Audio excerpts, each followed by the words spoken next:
മുൻകൂർ ജാമ്യാപേക്ഷകൾ നേരിട്ട് പരിഗണിക്കുന്നതുമായി ബന്ധപ്പെട്ട് സുപ്രീം കോടതിയുടെ വിമർശനത്തിൽ വിശദീകരണവുമായി കേരള ഹൈക്കോടതി. മുൻകൂർ ജാമ്യാപേക്ഷയിൽ മെറിറ്റിൽ തീരുമാനമെടുക്കാൻ ഹൈക്കോടതിക്ക് അധികാരമുണ്ട്. ഹൈക്കോടതിക്കോ സെഷൻസ് കോടതിക്കോ ജാമ്യാപേക്ഷകൾ ആദ്യം പരിഗണിക്കാം. 2021 സുപ്രീം കോടതി വിധിയിൽ ഇക്കാര്യം വ്യക്തത വരുത്തുന്നുണ്ട് എന്നുകൂടി ഹൈക്കോടതി വിശദീകരിക്കുന്നു.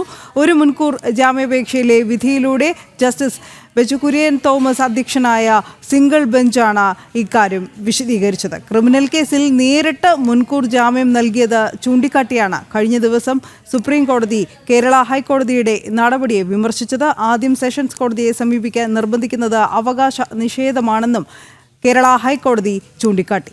രേഷ്മ ബാബു നൽകും കൂടുതൽ വിവരങ്ങൾ. രേഷ്മ, നേരത്തെ ഈ മുൻകൂർ ജാമ്യാപേക്ഷകൾ നേരിട്ട് കേരള ഹൈക്കോടതി പരിഗണിക്കുന്നത് സ്ഥിരം രീതിയാണെന്നുള്ള ഒരു വിമർശനം സുപ്രീം കോടതിയുടെ ഭാഗത്തു നിന്നും ഉണ്ടായിരുന്നു. അതിലാണിപ്പോൾ ഹൈക്കോടതി ഒരു മുൻകൂർ ജാമ്യാപേക്ഷയിൽ വിധി പറഞ്ഞ് ആ വിധി പ്രസ്താവത്തിൽ ചില വിശദീകരണങ്ങൾ കൊടുത്തിട്ടുള്ളത്.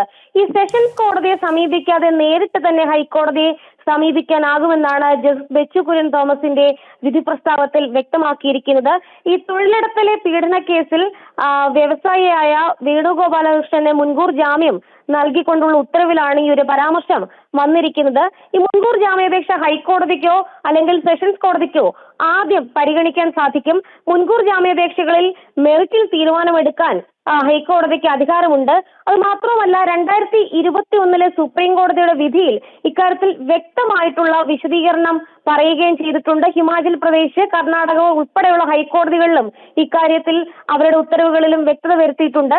ഈ ആദ്യം സെഷൻസ് കോടതിയെ സമീപിക്കാനായിട്ട് ഹർജിക്കാരനെ നിർബന്ധിക്കുന്നത് അത് അവകാശ നിഷേധമാണ് എന്നുള്ള ഒരു വിലയിരുത്തലാണ് ഹൈക്കോടതിയുടെ ഭാഗത്തുനിന്ന് ഉണ്ടായിരിക്കുന്നത്. ആദ്യം സെഷൻസ് കോടതിയെ തന്നെ സമീപിക്കണമെന്ന് നിയമത്തിൽ പ്രത്യേകം എടുത്തു പറഞ്ഞിട്ടില്ലെന്നാണ് ഇതിൽ വ്യക്തത വരുത്തിക്കൊണ്ട് സിംഗിൾ ബെഞ്ച് പറഞ്ഞിട്ടുള്ളത്. പ്രത്യേകം പറയാത്തിടത്തോളം കാലം പ്രതിക്ക് 2 കോടതികളിൽ ഒന്നിൽ മുൻകൂർ ജാമ്യം തേടാനാകും.